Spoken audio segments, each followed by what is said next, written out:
En primer lugar, quiero agradecer al Ministerio de Hacienda de la Ciudad Autónoma de Buenos Aires la invitación a exponer algunas ideas con ustedes, en particular al doctor Abelardo Arvin, y también agradecerles a ustedes por participar de la actividad. Bueno, este es un tema un poco denso, vamos a tratar de explicarlo de a poquito para que no nos perdamos en el camino. Tengo unos 35 minutos más o menos para comentarlo y vamos a tratar de ir a lo principal. En realidad, cuando uno habla de administración de riesgos, normalmente piensa en auditores o en auditoría. En quien ha escuchado hablar de la tarea de los auditores normalmente sabe que como es una tarea de revisión donde no se examinan todas las operaciones, se evalúan riesgos para ver qué se va a ver, en particular cómo se van a determinar las muestras, cómo se van a hacer esas pruebas selectivas, ¿sí? Cómo se van a seleccionar las operaciones o qué procesos se van a ver. Lo que les voy a comentar hoy tiene que ver con una aplicación de la temática de riesgos y controles, pero a la gestión, ¿sí? Afortunadamente, los académicos, la profesión en los últimos años han hecho extensivo este tema de los riesgos a quien gestiona. Y de alguna manera es una forma también de empezar a trabajar en esta idea de que quien gestiona también debe controlar, ¿sí? Tradicionalmente tenemos la idea de que el control es una función de los auditores y que quien gestiona ya tiene todo normatizado, cumple las normas y con eso está bien. La propuesta es que también tiene que preocuparse por controlar. No me quiero ir de tema porque el tema de la administración de riesgos y controles es un tema específico dentro de esta cuestión de gestionar, incluyendo el tema del control, ¿sí? Incluir en la gestión al tema del control. Y esta es una herramienta, la que les voy a presentar hoy, que tiene que ver con esto, tiene que ver con ayudar a quien gestiona, a que aplique este tema de los controles en la gestión. Las definiciones de la Real Academia Española sobre el vocablo control no nos ayudan mucho a esta tarea, entonces vamos a pasar directamente a la diapositiva siguiente. Esta es una definición ad hoc que hice yo mismo, que tiene que ver con qué son los riesgos ya en administración o en gestión, si prefieren. Y decimos que el riesgo principal que tiene una organización, ¿sí? La administración de un ente, es no cumplir con los objetivos. Normalmente cuando pensamos en riesgos, hay una concepción tradicional que se piensa habitualmente en el riesgo de corrupción. Habitualmente en el sector público, a cualquier nivel, la nación, las provincias, los municipios, cuando uno habla de riesgo, no, riesgo de corrupción. Y lo que les voy a comentar hoy tiene que ver con entender que el riesgo principal o el riesgo final es no cumplir con los objetivos del ente, ¿sí? Por supuesto que si hubiera corrupción, eso va a conspirar contra el logro de objetivos, ¿sí? Pero enfoquémoslo como un riesgo intermedio, ¿sí? No como el riesgo final, que es el no cumplir con la razón de ser para la cual está pensada la entidad. Y decimos que es todo evento contingente que, de materializarse, justamente porque es contingente, puede impedir o comprometer, normalmente comprometer, porque el riesgo en un extremo va a impedir, normalmente va a comprometer el logro de los objetivos de una organización. Y decimos que es la expresión del impacto y de la probabilidad de ocurrencia de un evento que pueda producir una influencia negativa, es decir, una pérdida, o impedir una influencia positiva, un beneficio. Esta segunda concepción de impedir un beneficio es mucho más nueva que la primera. Tradicionalmente también, hablando de la tradición, pensamos que un riesgo era el de sufrir una pérdida. También, como tenemos el centro en el logro de objetivos, se dice, y también es la contingencia de no tener o no lograr una influencia positiva. En esta diapositiva tenemos graficado básicamente cómo sería la gestión de un ente, en este caso estatal o público, como lo querramos llamar. Si lo queremos leer de derecha a izquierda, mirando la pantalla, decimos que normalmente un ente tiene que atender necesidades de los ciudadanos. Para atender esas necesidades se fija objetivos, ¿sí? ¿Qué objetivo tenemos o qué objetivos tenemos para un periodo determinado? La realidad es que los objetivos normalmente no los vamos a lograr con la exactitud con la cual nos habíamos propuesto. Vamos a obtener resultados de nuestra gestión, es decir, el resultado sería el objetivo real, ¿sí? El objetivo obtenido luego de un determinado periodo. Para producir resultados, los objetivos que teníamos planificados, vamos a elaborar productos, bienes o servicios, que llamamos metas en la jerga presupuestaria. A veces tenemos bienes intermedios y, por supuesto, estos productos se generan a partir de determinados insumos, tecnología, recursos materiales, recursos humanos. Si hay alguien de recursos humanos, bueno, permítame, hoy se dice mucho que si son recursos no son humanos, entonces lo llamamos capital humano, bueno, el nombre que le queramos poner. Recursos financieros, información, que es también un insumo importante para gestionar y para tomar decisiones. ¿Para qué sirve esta gestión de riesgos? Esta gestión sirve para administrar a los directivos públicos, ¿sí? Sean políticos, o sea, conformen el nivel estratégico del ente, o de carrera, lo que se llama el nivel directivo o el nivel gerencial. Y sirve para administrar riesgos, tanto estratégicos como operacionales. ¿Qué son? Decimos que riesgo estratégico es aquel que se relaciona con sucesos que ocurren fuera del ámbito en el cual la organización ejecuta sus procesos. Y decimos que riesgo operacional es aquel que compromete los procesos establecidos para el logro de los objetivos, es decir, compromete la gestión interna, ¿sí? Se genera internamente. ¿A qué tipo de organización es aplicable esta gestión de riesgos?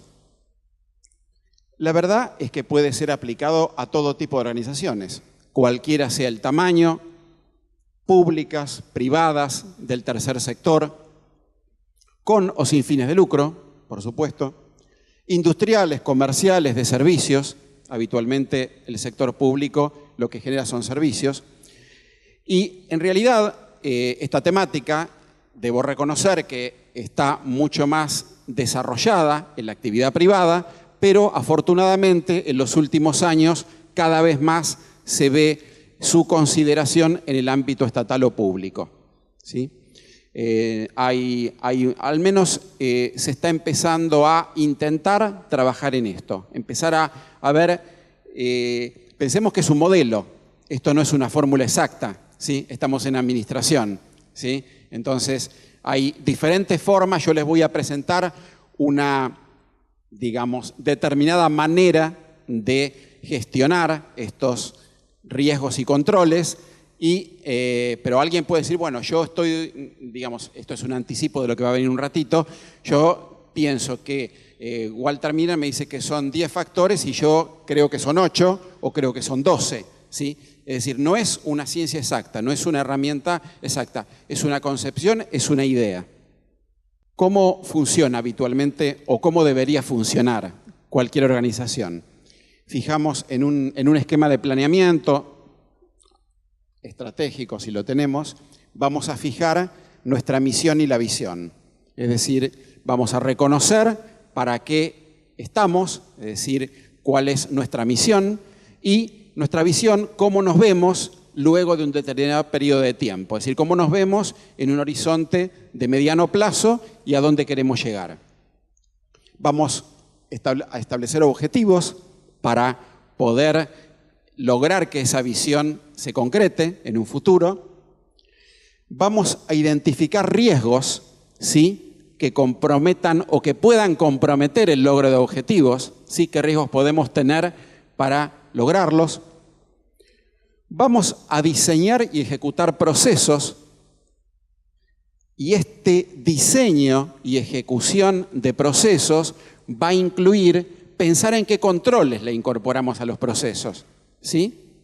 ¿Qué controles vamos a incorporar? Los controles están dentro de los procesos. Pensemos, no es el control de auditoría, es el control que lleva a cabo quien gestiona. Control incorporado. Y por último, no pasemos por medición de resultados. Y yo resalté, a propósito, en amarillo, objetivos y resultados. Es decir, nos fijamos objetivos y luego la realidad nos puede decir que nos fue bien, mal, regular. Y resalté en otro color, en rojo, riesgos y controles. Porque justamente los controles son la medicina para los riesgos, ¿sí? Entonces, asociamos aquellos vocablos que van uno a uno, que se machean o que al menos tratamos de que vayan trabajando en conjunto. Los controles son un medio. Cuando gestionamos, ¿sí? Y cuando implantamos controles en los procesos, pensemos que no son un fin en sí mismo. Los controles están diseñados para reducir riesgos. No los van a anular normalmente del todo, los van a llevar a un nivel aceptable esos riesgos, ¿sí? Y a su vez, esos controles van a tratar de facilitar el logro de objetivos. Seguimos. Graficado lo que recién enumeramos en las viñetas. Y la medición de resultados que retroalimenta la definición de objetivos para ver, porque a veces dice, ¿cómo te fue? ¿Te fue bien? ¿Te fue mal? Y a veces puede ser que en realidad no gestionamos mal, sino que nos fijamos objetivos demasiado ambiciosos. Y entonces, en realidad, lo que parece ser una gestión deficitaria en términos de logro de objetivos no era tal. Entonces, redefinimos los objetivos. Este ejercicio de trabajar bajo esta concepción, seguramente en las primeras ocasiones en que lo apliquemos, los primeros años, por ahí la brecha entre objetivos y resultados va a ser mayor. La idea es que de su aplicación en sucesivos años, la brecha cada vez se reduzca más. Entendemos que, lamentablemente, las normas en materia presupuestaria no nos ayudan mucho. Normalmente, en términos de planificación, lo que tenemos como documento, como herramienta más potente es el presupuesto. Y la verdad que hay una concepción demasiado rígida. El presupuesto actúa como un techo, entonces no nos podemos pasar. O sea, subordinamos a la ejecución, el logro de objetivos mediante la ejecución financiera. ¿Se entiende esto? Pero bueno, vamos a tratar de, dentro de estas restricciones que nos impone el presupuesto, a tratar de ver cómo podemos aplicar esta herramienta. Visto de otra forma, administrar es un proceso que incluye, lo decía Henry Fayol hace muchísimos años, planificar, organizar, coordinar, dirigir y controlar. Y el control como elemento, fíjense las flechas, que retroalimenta toda la gestión. Retroalimenta el planeamiento, si vimos que los objetivos no estaban bien fijados, y retroalimenta también la forma en que ejecutamos los procesos, sea procesos de conducción, que son aquellos procesos que son la razón de ser del ente, procesos de conducción son aquellos estratégicos que están a cargo de la autoridad superior. Procesos sustantivos, que son la razón de ser del ente, y procesos de apoyo, que como su nombre lo dice, dan apoyo a los procesos sustantivos, ¿sí? Les traigo un cuadro donde vamos a ver una clasificación, es una forma de clasificar los principales riesgos de una organización. Lamentablemente el tiempo no va a dar para definirlos a todos, esto va a ser una simple enumeración. Decimos que tenemos riesgos del marco externo, que son normalmente los que están fuera de la organización. ¿Se acuerdan los estratégicos? Riesgos de la demanda, en este caso, no lo llamamos, cuando lo aplica una organización privada lo llama riesgos del mercado. Acá es la demanda. Las necesidades, riesgos de las necesidades de los ciudadanos, ¿sí? Es ver básicamente qué riesgo podemos tener ahí, por ejemplo, si estimamos mal. Estimar mal las necesidades de los ciudadanos en materia de medio ambiente, de salud, de educación, de lo que sea, es un riesgo. Riesgos de las alianzas, cuando hacemos alianzas con terceros para cumplir nuestros objetivos. Riesgos de los productos, bienes o servicios. Riesgos de los ciudadanos, ¿sí? No me estoy refiriendo a riesgos físicos de parte de los ciudadanos. Son otro tipo de riesgos en cuanto a preferencias, en cuanto a gustos que pueden tener por los bienes y servicios que necesitan. Riesgos de la estrategia, riesgos de los procesos centrales y riesgos de los procesos de soporte. Los procesos centrales normalmente tienen más que ver con la razón de ser del ente y los procesos de soporte tienen que ver principalmente con esas actividades de apoyo que comentábamos en la diapositiva anterior. Los riesgos del marco externo los voy a enunciar simplemente para que tengamos claro a qué se refieren riesgos de fuerzas políticas y legales.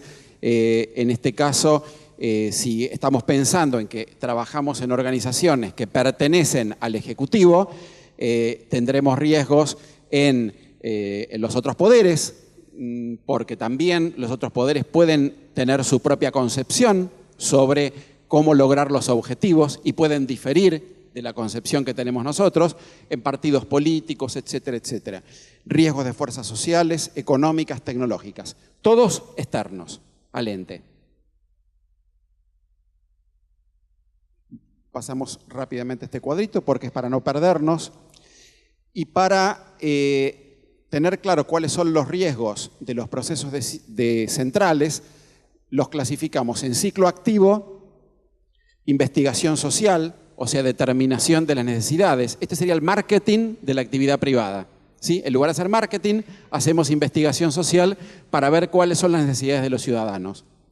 Riesgos de la producción, de la distribución, de la facturación, si correspondiera, para aquellos servicios que tienen una paga, que deben ser abonados, créditos y cobranzas. Y por último, riesgos de la evaluación de impacto, y esta evaluación va a retroalimentar el diagnóstico que hicimos cuando hicimos la primera evaluación.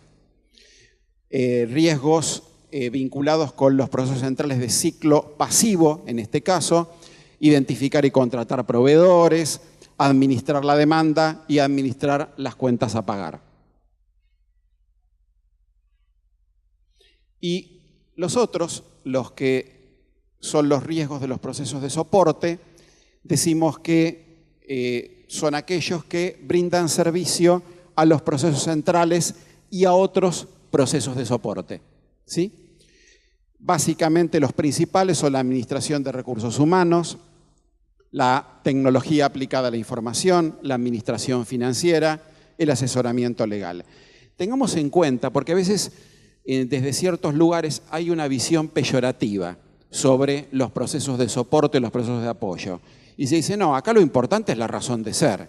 Entonces, hay que producir estos bienes o servicios, no importa, pase lo que pase. No es así.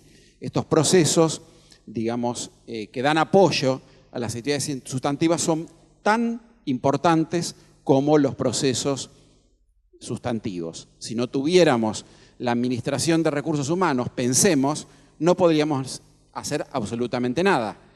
Pensemos que los estados, a cualquier nivel que estemos, básicamente se nutren del capital humano. Si uno analiza el presupuesto de cualquier ente público, normalmente en un 90%, en la mayor parte de las entidades, el mayor costo, no quiero hablar de gasto, costo, ¿sí? Digo costo porque esa contraprestación dineraria se transforma en un bien. El gasto se consume y se pierde. ¿Sí? El costo mayor es en recursos humanos. Entonces pensemos solamente, si no hubieran una adecuada administración de recursos humanos, cómo podríamos gestionar los procesos sustantivos o aquellos que conforman la razón de ser del ente. Por eso quiero destacar la importancia de estos procesos. ¿Y cómo gestionamos? Más o menos los enumeramos. ¿Cómo gestionamos estos riesgos? Es una propuesta, un modelo Primero los tenemos que identificar. En segundo lugar, tenemos que estimar su importancia relativa, ¿sí? Vamos a trabajar siempre en términos relativos, no en valores absolutos, ¿sí? Por un lado, esa importancia la vamos a estimar considerando el impacto que produce el riesgo si se materializa, ¿sí? Si de una situación potencial pasamos a que se concreta y se da en la práctica. Y por último, o en segundo lugar, vamos a estimar la probabilidad de ocurrencia. Seguramente, les doy un ejemplo burdo, seguramente un terremoto en una organización determinada, en cualquier organización, en nuestra vida, es un riesgo de muy alto impacto, ¿sí? Por ahí nos tira el edificio abajo, del ministerio o del organismo donde estemos. Pero su probabilidad de ocurrencia, en este caso vivimos en Buenos Aires es muy baja. Probablemente, si estemos en otro lugar del planeta, la probabilidad es mediana, ¿sí? Entonces, en este extremo también es importante para estimar los riesgos, estos son dos conceptos muy importantes, no solamente estimar su impacto, sino también la probabilidad de ocurrencia, porque de la combinación de ambos factores, de los dos, es que vamos a determinar cuán importante es un riesgo y vamos a determinar qué controles le aplicamos a ese riesgo para llevarlo a un nivel aceptable.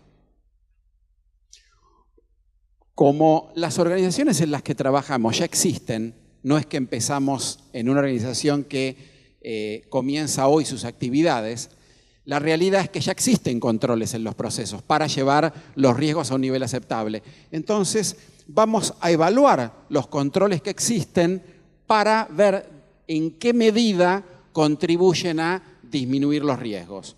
Por último, vamos a tratar los riesgos residuales. ¿Qué significa esto? Acá está un poco lo que... esto es un concepto separado. Quería comentarles lo del costo-beneficio del control. Tampoco tener excesivos controles es bueno, porque cada control es un costo. Pensemos que el control está incorporado a un proceso. Por ejemplo, si es el proceso de pago a proveedores, yo tengo que controlar que la factura que me presenta el proveedor coincida con un remito, es decir, que coincida con el bien o servicio que se recibió, ¿sí? Y que coincida, por ejemplo, con la orden de compra, ¿sí? O sea, que sea por el importe que se había pactado, esa factura, y que el bien o servicio se haya recibido. Eso es un control interno, un control. ¿Para qué? Para disminuir el riesgo de estar pagando cosas que no corresponden.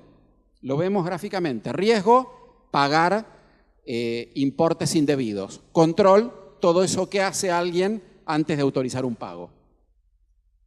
Normalmente la idea es quedarse en la zona central de la curva de Gauss. Es decir, si nosotros tenemos pocos controles, ahí le pusimos descontrolado en la diapositiva, el riesgo va a ser muy alto, ¿sí? Y vamos a estar en una zona de riesgo, ¿sí? Tomemos como referencia la línea media horizontal.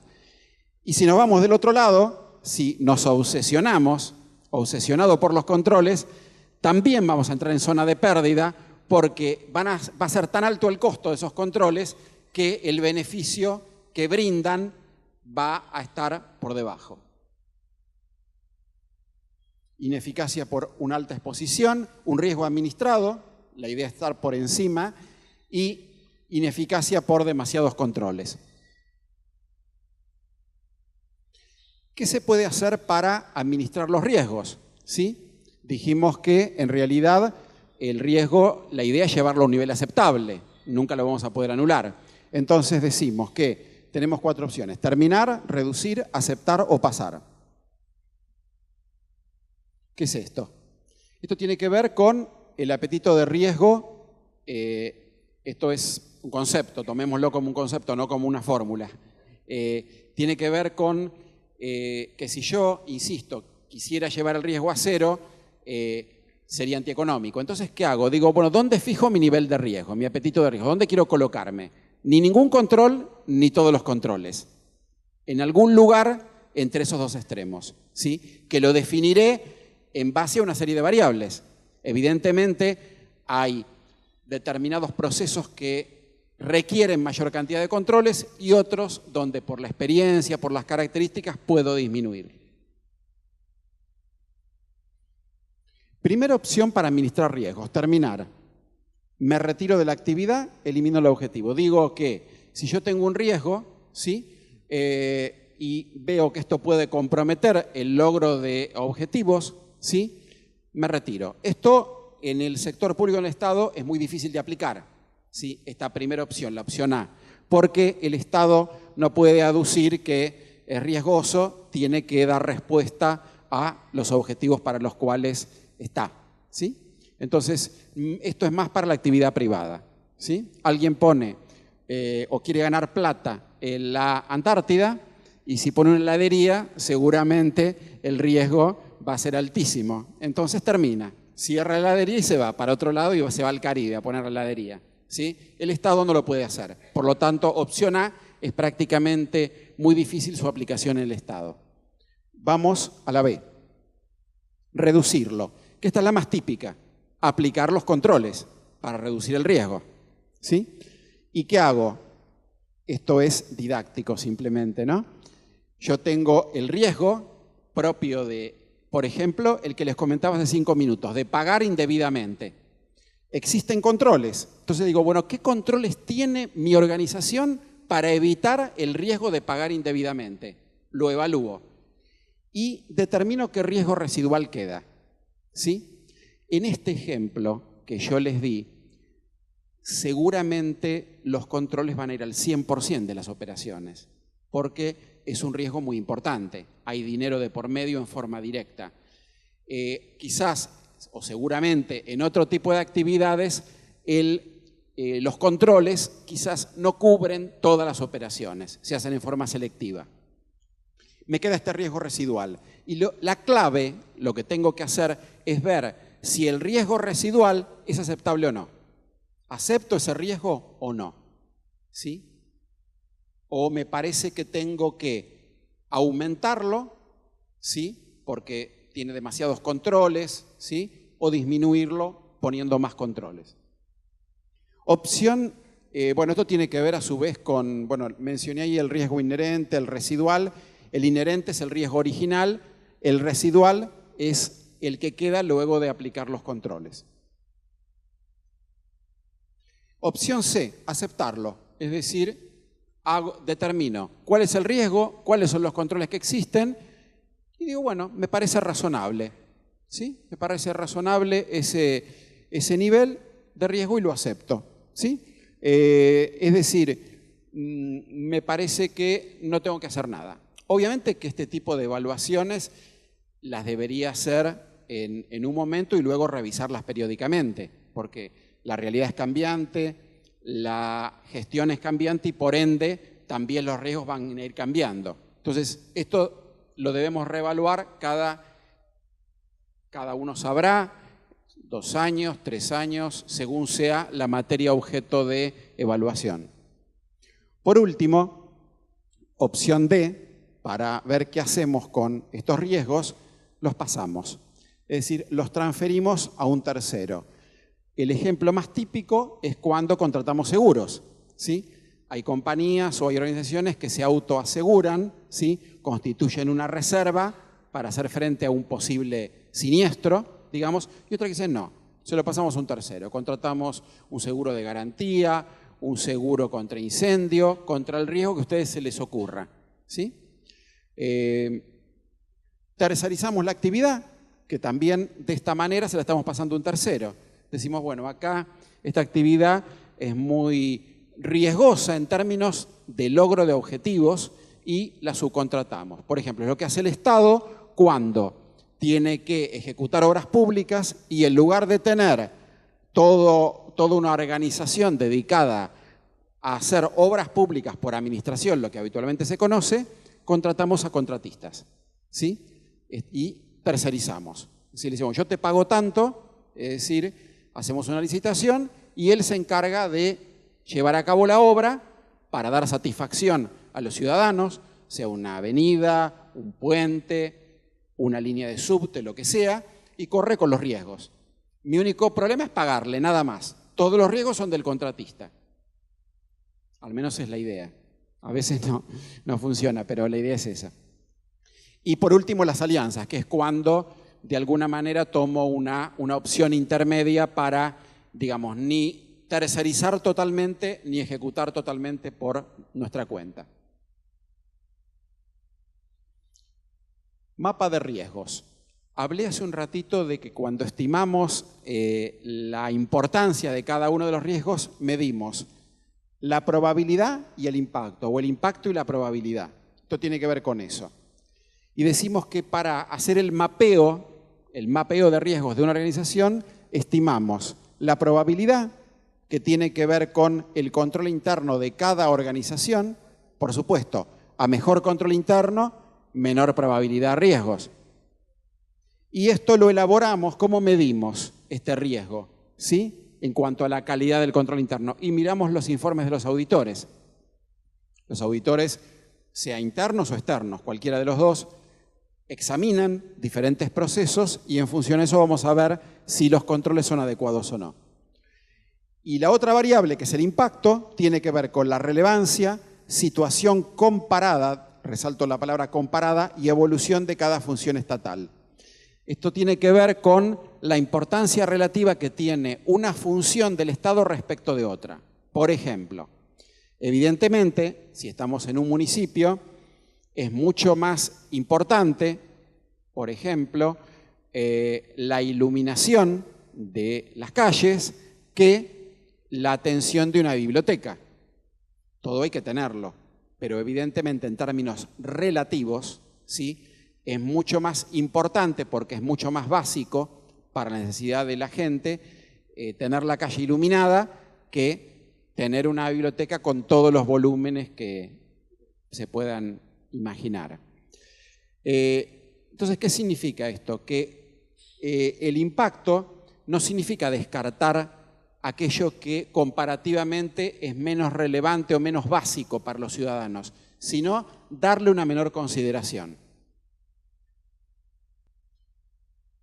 ¿Cómo construimos este mapa de riesgos? Tanto la probabilidad, que tiene que ver con la calidad del control interno, como el impacto, probabilidad en las filas, impacto en las columnas, los calificamos de 1 a 4. ¿Sí? 1 es bajo y 2 es mediano, 3 es importante y 4 es muy importante. Por supuesto, en la probabilidad, cuanto mayor sea el número, peor es el control interno. ¿Sí? Hablamos de probabilidad. Y en impacto exactamente lo mismo. Cuanto mayor es el número, más importante es la función. Por ejemplo, probabilidad 4, los controles del organismo son un desastre. Impacto 4, la actividad es muy importante.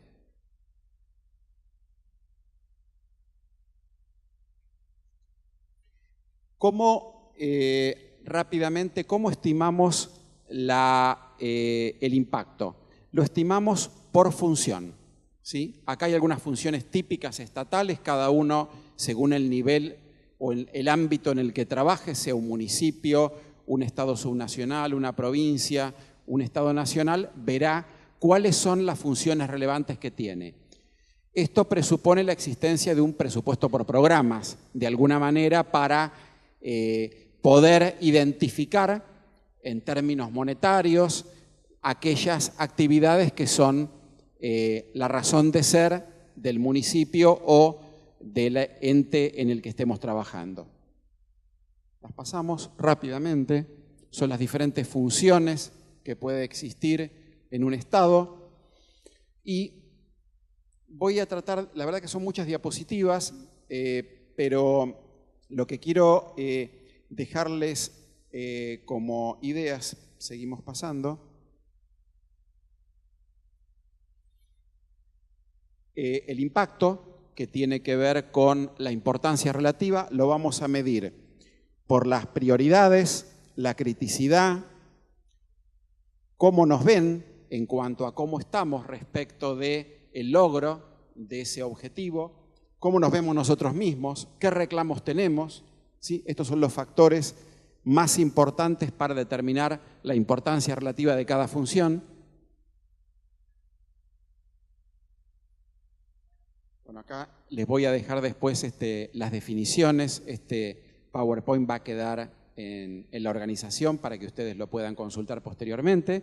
Es complejo, pero quería sobre todo hacer foco en las principales ideas.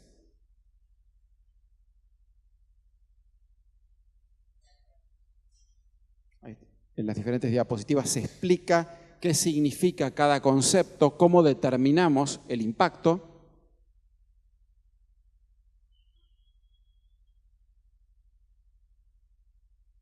Hay fuentes internas, fuentes externas de información, cómo nos vemos a nosotros mismos, considerar los reclamos. Evidentemente, en el impacto, no solamente es importante, valga la redundancia, la importancia relativa de una función respecto de otra.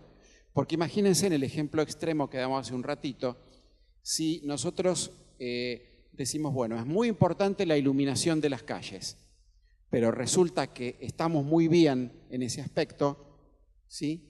No vamos a tener reclamos, ni va a ser crítica la función. Después ven las definiciones, ¿sí? Quiero dar la idea. Porque algo puede ser muy importante, pero está muy bien atendido por el Estado. Y viceversa, puede ser que la biblioteca quizás no era tan importante, pero está destruida, no tiene nada, ¿sí? Entonces, también en esta importancia relativa no es solamente la importancia propia, intrínseca de la actividad, sino qué grado de consideración ha tenido hasta ahora, ¿sí? Y cómo estamos, ¿sí? Por ejemplo, sin duda, la educación es algo de muy alto impacto, pero quizás en algún ámbito está muy bien llevada en alguna jurisdicción. Entonces, el impacto alto, en forma natural, disminuye porque lo estamos atendiendo muy bien.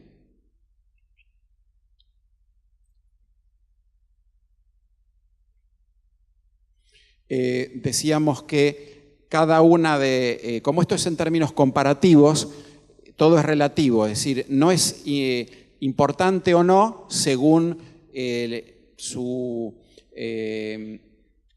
cálculo individual, sino que es en relación con los demás, ¿sí? Y por eso es que veíamos la curva de distribución y en función a eso lo vamos a ubicar en la escala de 1 a 4, ¿sí?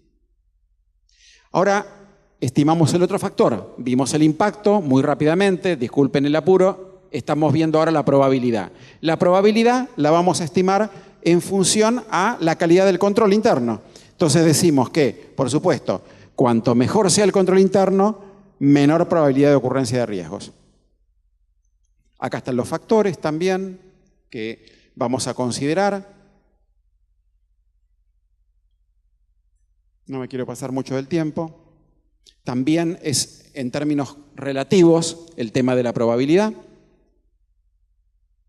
Y en función de eso armamos la matriz, ¿sí?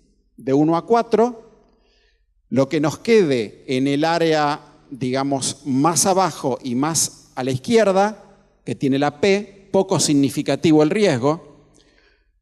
En la zona M, medio, en la C, considerable, y allá en el extremo, arriba y a la derecha, significativo. Ejemplo, para que veamos esto. Esto podemos hacerlo, en primer lugar, a nivel de todo el sector público. Entonces, acá vemos, si tomamos todo el sector público, pensemos en un estado subnacional, por ahí un estado, un municipio importante, ahí hemos clasificado los diferentes organismos en función a la probabilidad y el impacto. ¿Sí? Para dar un ejemplo, en este ejemplo supuesto, tenemos que la Secretaría de Medio Ambiente, que está allá arriba, ¿sí? Arriba y a la derecha, es de alto impacto, impacto 4, y probabilidad 4, porque supongamos que la Secretaría de Medio Ambiente tiene un control interno débil. Acá tenemos ciudad-estado, lo que vimos recién, todo el sector público. Otra aplicación posible, seguimos, es cuando trabajamos en una jurisdicción. Imagínense que estamos en salud, entonces hacemos la matriz por cada hospital, ¿sí? Y en lugar de poner organismos, como incluíamos en el gráfico de la diapositiva anterior, ponemos la probabilidad de impacto, imaginen la matriz con los diferentes hospitales. Tercero, es considerar un solo organismo y hacemos la matriz otra vez de probabilidad de impacto para los diferentes procesos del ente. Y por último, el cuarto nivel, trabajar, por eso me perdió la diapositiva, el cuarto nivel es trabajar dentro de cada proceso. Ahora vamos a ver un ejemplo. Fíjense, acá pensamos, por ejemplo, estamos supuestamente en un organismo que se dedica a administrar juegos de azar, actividad que típicamente realiza el Estado. Si bien hay privados que lo hacen, normalmente los juegos de azar los administra el Estado. Entonces, el proceso de determinación de ganadores, que es un proceso sustantivo del ente, hemos clasificado los diferentes riesgos de ese proceso en esta matriz. ¿Sí? Esto para que lo veamos gráficamente. Disculpen el apuro, es un tema muy complejo para este tiempo, pero espero no haber contribuido a la confusión general. A disposición de ustedes para cualquier pregunta.